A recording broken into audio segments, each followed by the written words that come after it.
From Hollywood, it's time now for... Johnny Dollar. Earl Poorman here. Poorman? Tri-State Life and Casualty. I'm the branch office manager down here. Oh, sorry, Mr. Poorman, but the answer is no. Well, this is an arson case, Dollar, and we're already having to make one payoff on I'm it. sorry, but it'll have to wait. I'm going to get as far away from this New England winter as I can. Well, for that, I don't blame you, but there's no reason you shouldn't come Look, down. I've had a rough year of it. I'm tired, and I'm cold. And unless I can get down to where the warm, balmy breezes waft in... Dollar, I have got to have you on this case. There's a lot at stake. Now, my office is down here... No, sir, I'm sorry. You down see... here in Sarasota. I just can't do it, Mr. Poorman. I've already made a plane reservation for Sarasota, Florida. And this is one time I'm going to...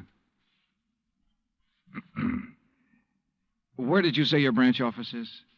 Sarasota, Florida.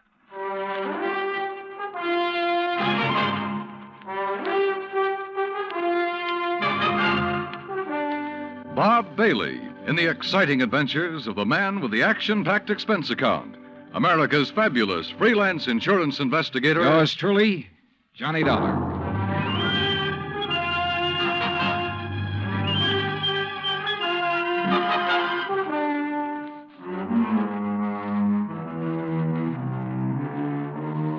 Expense account submitted by Special Investigator Johnny Dollar to the Tri-State Life and Casualty Insurance Company, Home Office, Hartford, Connecticut. Following is an account of expenses incurred during my investigation of the burning Carr matter. Expense account item 1, which I'd thought I was going to have to absorb myself. $129, transportation and incidentals to Sarasota, Florida. It was nearly 5 p.m. when I got there, so instead of checking into a hotel, I taxied, that's item 2, $1 even. I taxied to Earl Poorman's office in the Conroy building. He turned out to be a tall, lanky, easygoing fellow with clear blue eyes and a ready smile. Sit in an office and talk business this time of day? You're in Florida now, Johnny. Well, I thought from your call this was a pretty urgent matter, Mr. Poorman. It is. Arson, you said. Yeah, probably, but here's no reason we can't go out to my little shack on the quay and be comfortable while we talk about it. Besides, Michael wants you for dinner. Mike? My wife, Gertrude. Oh. Come on, my jalopy's right out at the curb. Come on, Johnny. Poor man was a misnomer for this man because his jalopy turned out to be a spanking new Cadillac, complete with air conditioning and all the fixings. And the shack, anything but. It was on St. Armand's Key across Sarasota Bay from the mainland, a beautiful 2-story concrete and stucco job. The big yard backed on a quiet bayou, and there, tied up at a private dock, was a 24-foot lap-strake speedboat, ideal for fishing the Gulf of Mexico. After all, as long as you're down here on expense account. Yeah, but it's charged to your company, remember? Oh. Hey, there she is at the door. Huh? The big, fat, overbearing broad I'm married to. This was another switch. For Earl's wife, standing in the doorway, was the cutest little trick I'd seen in a long time.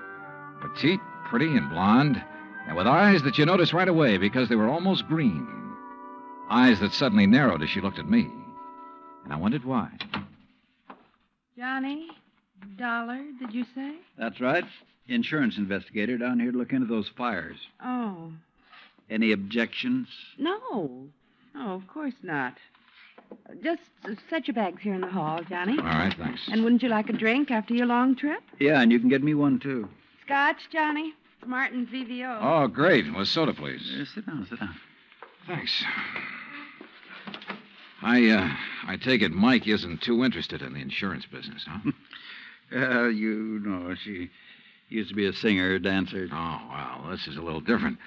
But now, tell me all. Well, actually, I guess we ought to wait until Arnold Carr gets back. Carr? Carr Brothers, Lumber Enterprises. Arnold runs the business, and his brother Edward... Well, Ed just shares the profits. Real black sheep of the family, from what I've been able to learn. Oh? Anyway, they have yards all over the state. There's one here in Sarasota, one up the coast a ways at Fort Pierce, and still another at Arcadia. That's about 40 miles inland, just east of here. And there was one up in Orlando. Was? Completely destroyed by fire a couple of weeks ago. And a $120,000 claim has been filed. Wow. That's where Arnold Carr is then, in Orlando, trying to clear things up. Here's your drink. Oh, thanks. Here, Earl. Yeah. Well, to the gods and goddesses and us. But shouldn't I be up in Orlando then? Arnold's on his way back here now. He lives here. He just went up there to arrange for clearing off and selling the property. You mean he's planning to just pocket the money? If Tri-State pays off, I mean. Looks like it. But I take it you suspect arson. Yes, Earl suspects arson, Johnny, and so does Arnold Carr. At least he says he does, but they have no reason. No? How about the other fires? Or attempted fires? Oh, where? At Arcadia, for one, but they got it out in time. At least that's the way Arnold Carr reported it. The way he Let tells it... me tell it, Mike. Oh. There was another at the yard here in Sarasota. Arnold himself discovered it one night when he was just driving around. But nothing to indicate it was attempted arson. No, Well, and the authorities up in Orlando found no indication of it there. Mike, you know as well as I do that a lumberyard fire will obliterate signs of arson better than any other kind of fire in the world. Yeah, but she has a point, though, Earl. Unless there's some evidence of arson. Of course. Yeah, why send for me? Well, mostly because... Actually, because Arnold Carr suspects it. But he's given you no real reason. None at all. I think he has a real reason, but he just won't tell us. Wait till you see him. He's going to call when he gets in. We'll run over to his place on Longboat Key. What about his brother? Edward, did you say? I've never met him. He's always stayed in Orlando. I was wondering if he might tell things that Arnold is holding back. Edward Carr wouldn't know anything. You can never be too sure. Look, why can't you agree with me for a... that must be Arnie now. Excuse me. Hello. This is Arnold Carr. Oh, hi, Arnie. Johnny Dollar arrived, so we'll be... Well, here, I'll let you talk to him. Here, Johnny. No. Okay. No, Earl, listen. What? I told you before it was arson. It was arson again tonight. Tonight? What's that? Arcadia just went up in flames. The whole yard. Good Lord. Did you hear that, Johnny? Yeah, I heard. Well, can you prove it was arson tonight in Arcadia and before in Orlando? I have proof. Well, Arnie, we'll be over just as fast as... No. What? No. Wait for me there at your home. Well, but look now. You mustn't come here. And I mustn't stay here because I... Now, listen, man. You... Arnie? Well, I guess he's ready to tell us now. A suspicion began to grow in my mind. A suspicion that Mike apparently shared with me. That Arnold Carr himself might be responsible for the fires. After all, he was the only one who had seemed to know about the two unsuccessful attempts. He himself had planted the idea of arson. He'd lost no time in filing claim for the Orlando burnout. But Earl said I was wrong. Arnold was too honest a man. Earl had also said we were only 15 minutes from Carr's home. So when half an hour passed, we called him back. Got a busy signal. After the fourth try, the three of us took off in Earl's cab. As we pulled into Carr's driveway, we could see him through the picture window, sitting at his desk, telephone in hand, apparently engrossed in a call. Then, as we walked up to the door, I noticed something else. Arnold Carr looked enough like me to be my brother. Maybe that explained Mike's reaction when she first saw me. Hey, Arnie. Can't you see he's on the phone in there? Well, the least he can do is hear his own doorbell. Earl, wait. Good Lord. What's the matter? Through the window. Oh, no. Earl? Stand back. Earl, for heaven's sake, what is it? Couldn't you see from out there? No, what's wrong? Oh, Well, Johnny? Right through the forehead, Earl. Looks like a .38. Before I could stop him, Earl took the phone out of the dead man's hand and called headquarters. Mike turned pale and slumped into a chair. And I gave the place a quick rundown, checked doors, windows, etc. A few minutes later, an officious young sergeant named Larkin arrived and took over. 38 caliber straight through the middle of the forehead. Were all three of you here when it happened? Mr. Foreman, Mrs. Foreman, and who are you? The answer to your first question, Sergeant, no, none of us was here. And this is Johnny Dollar, insurance investigator. Hiya. You insurance guys work pretty fast. You related to Mr. Carr? No, why? Look a little like him.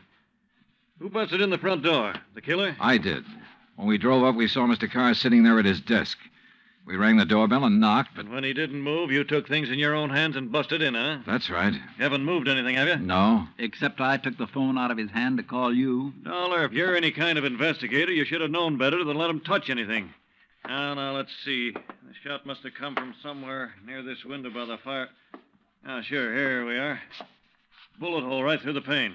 Bullet was fired from outside. You're sure, Sergeant?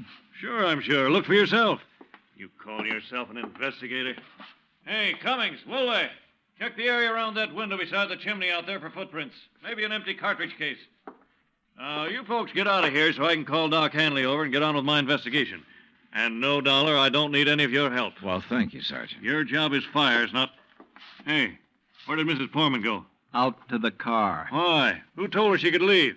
Who told her she had to sit here looking at a corpse? All right, Dollar, all right. Just be sure the three of you stick around town in case I decide to question you further. Oh, of course, Sergeant. Yeah.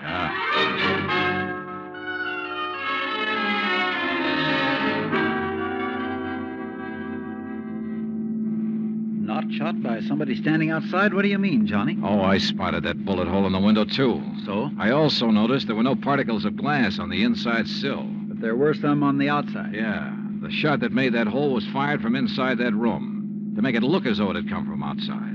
Then somebody was in there with Arnold Carr. Yeah. Either somebody he let in or who had normal access to the house.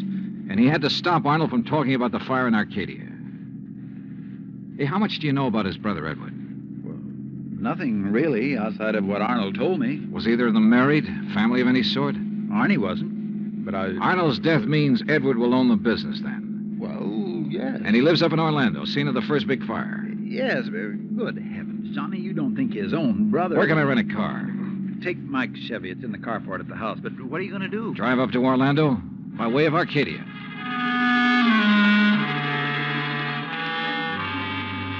When I got to Arcadia, only a few people were standing around the remains of the fire. One hose company was still working on it, and a couple of police were poking about in the embers. Walking toward it, I almost stumbled over a little old man sitting alone in the darkness beside a palm tree, hunched over, his head in his hands, sobbing. He didn't even look up when I stopped beside him. It's like losing part of my own life, it is. You lost someone in the fire, sir? No, son. Only part of my life. I helped build up that yard. Me and Mr. Arnie. Arnold Carr. All along, he's been worried about it. And last week, when him and me smelled smoke and come over here and put out the barrel of trash that was smoldering, he knew. Knew what? That somebody was trying to burn him out? That's why he stopped by tonight on his way home. That's why we drove over here, him and me. And I brought my gun just in case. Yeah. Well, we got here too late. It was already blazing. And when he seen the automobile pulling away... What auto? Yes, Frank, he said to me. I knowed he was the one trying to burn me out, he said. Who, old-timer? Who do you mean? He didn't say. Then he called the fire department. And That car that pulled away, what was it? just a auto, big white Buick. But he tied it in with whoever set the fire. All he said was, I knowed he was the one. Do you know who it was he meant? Well, he told me even if I did know, I should never tell. Even the police. Well, who do you think it was? Break my word to Mr. Arnie? Never, son. All right, look, old man, I'm sorry to have to tell you this. Mr. Arnie's dead. What? But he can't be. He was... You. Huh? Maybe you thought in the darkness I would know you. But I do know you. Oh, now, just a minute, If old-timer. Mr. Arnie's dead, it's because you killed him. What? Just like you set the No, fires. no, I'm not who you And think I I'll am. kill you. That's what I'll do. Put down that gun. I'll kill you.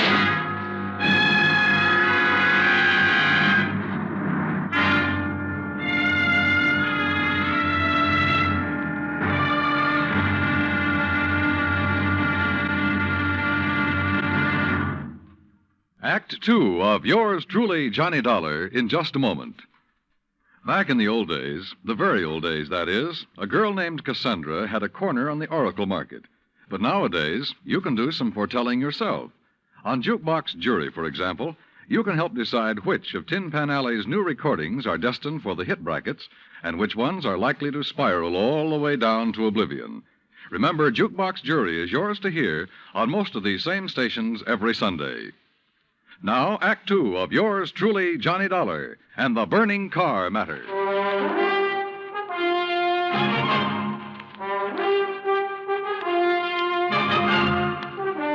Expense account, item 3, $5.15. Gas for the borrowed Chevy to keep me going to Orlando.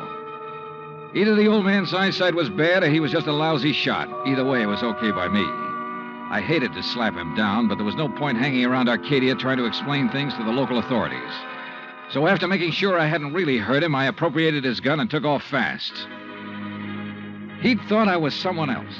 Even I had noticed a family-type resemblance to myself and Arnold Carr. Sergeant Larkin had asked me if I was related to him. And now the old man at the fire had apparently thought I was the one who... Oh, well, I'm afraid I made the rest of the trip to Orlando in somewhat less than legal time. And at police headquarters, I barged into the office of Lieutenant Cal Hudson without bothering to be announced. So early in the morning?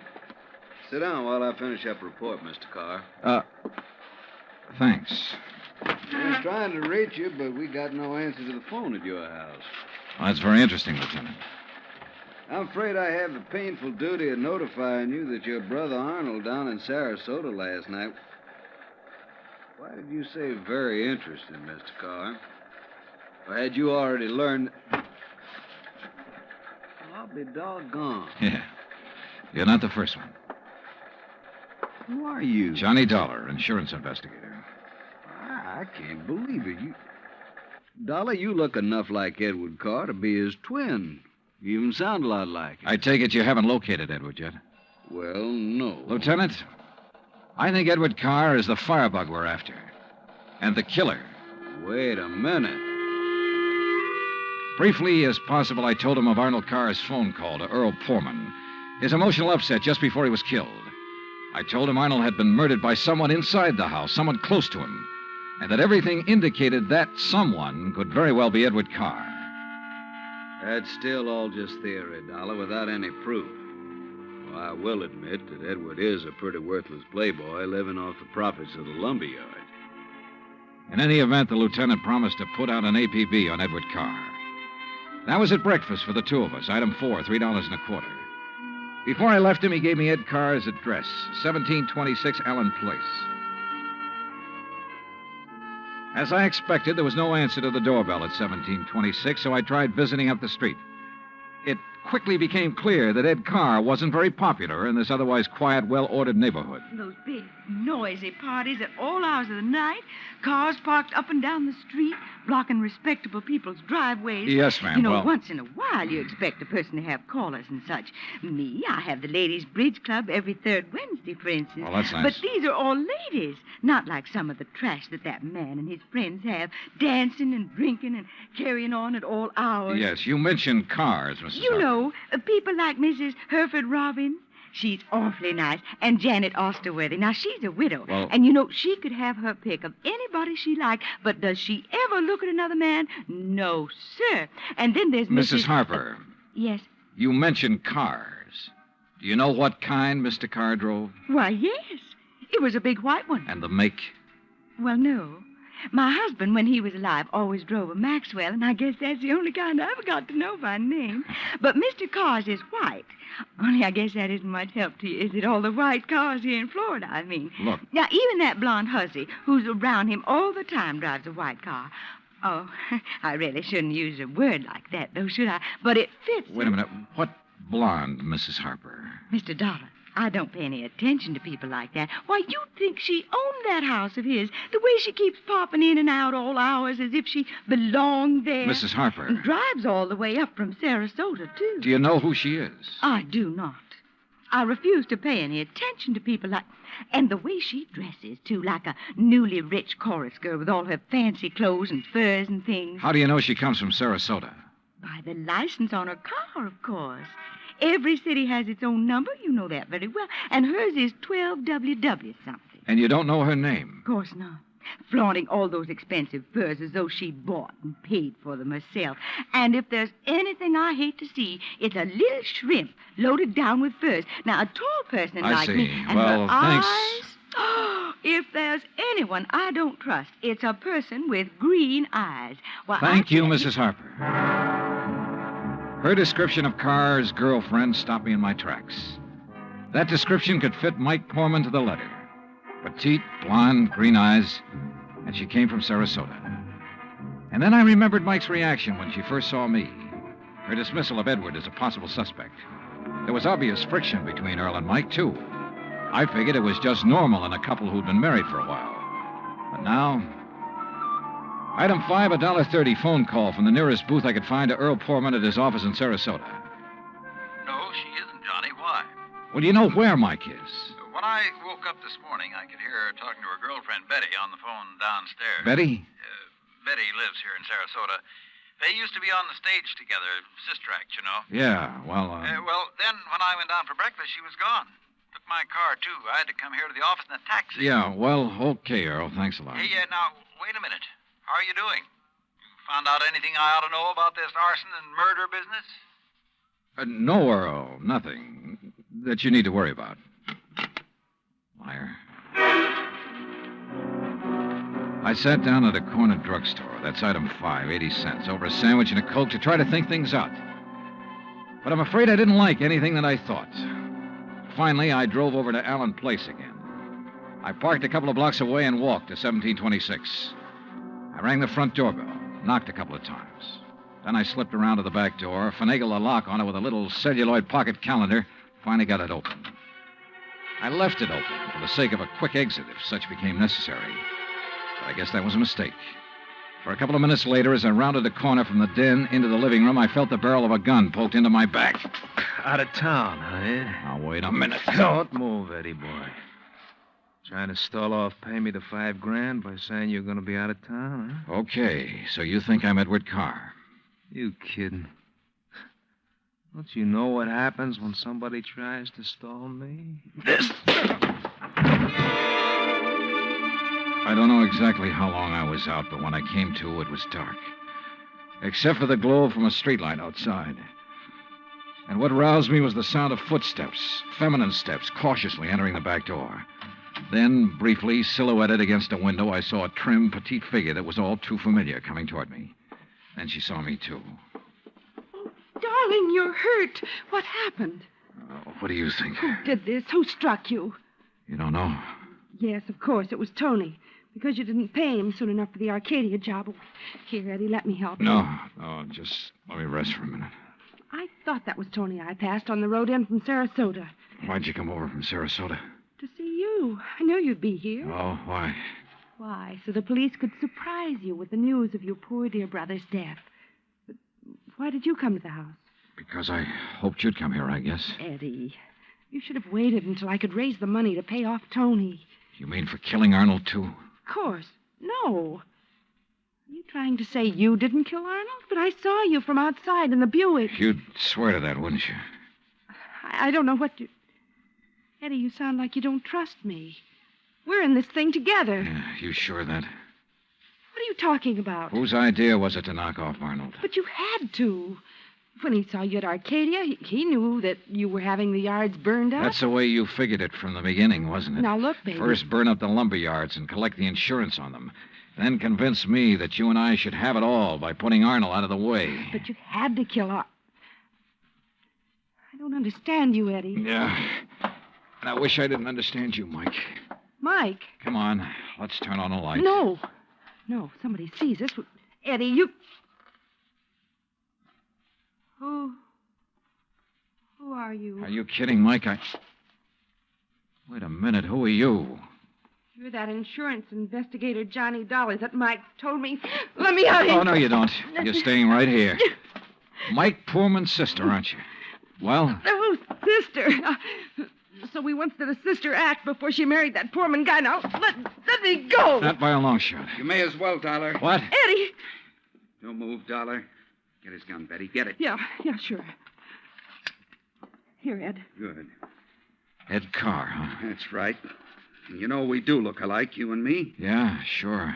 Enough for Betty here to have told me all I need to know. Don't believe him, Eddie. He's lying. I heard, No, baby. Eddie, I thought it was you. Don't you see? Sure. Why'd you come up here anyway? Because Mike told me that Dollar was coming up here. You been shooting off your mouth to her, too? She knew about us. She thought you might have something to do with the fire. She was my friend. She was trying to get me out of this whole mess, and I wish I'd listened to her. Well, it's too late now, baby. Eddie, what are you going to do? Now I gotta get rid of both of No! them. And figure some way to shut up Tony's mouth. Ed, please! You know you'd never get away with it, Carr. Oh, no, I'll call him. That's what I'll do.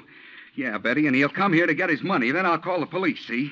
Tell him to come right away. Tell him I found out about you having Tony start the fire. What? That's right, that you had him burn up the yard so there'd be even more money for you to bleed from me, like all the dough you got from me already. You're crazy, Ed. I'll tell the police to meet me here. And when they come in, it'll just be in time to see me kill Tony in self-defense. After getting here too late to save you, I'll tell them. You're out of your mind. They'll check that gun of yours so fast. And that'll prove it. Because the only shot out of my gun will be the one that gets Tony. This gun of yours is the one that's going to knock you two off. And they'll think it's Tony's. Oh, Eddie, please, you're drunk or you're crazy. Crazy to save my own life, to keep you and Tony and Dollar from putting a noose around my neck? If you think that harebrained scheme of yours will ever work, you're off your rocker. It's got to work, because it's my only chance, so it's going to work now.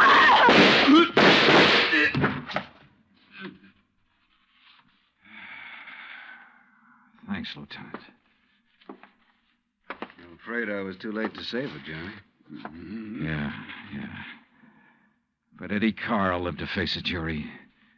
What brought you here, anyhow? I did, Johnny. Mike, stay there.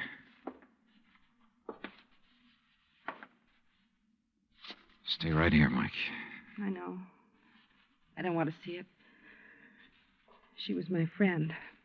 Where's Earl? I came alone. When I talked to Betty this morning, I knew your suspicions about Ed were right because, you see, I knew Betty and Ed were going together. Earl didn't know. Yeah. Maybe you better call him.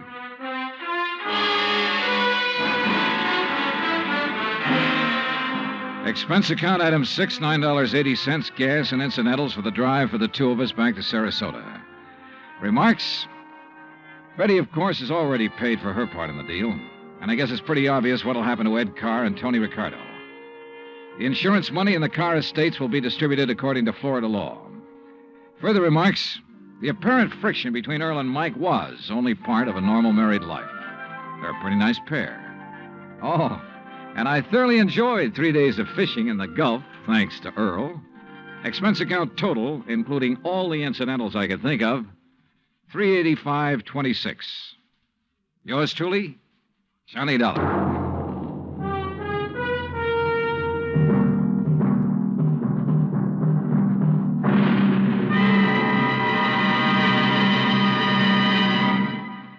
Our star will return in just a moment.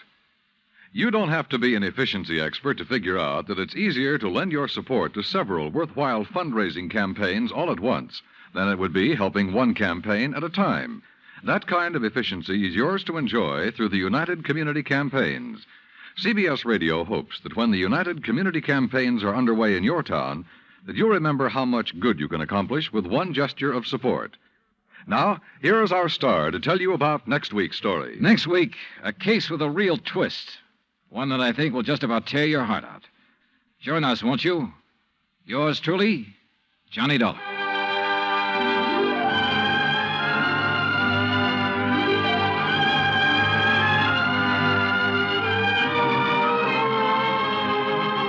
Yours truly, Johnny Dollar, starring Bob Bailey, originates in Hollywood.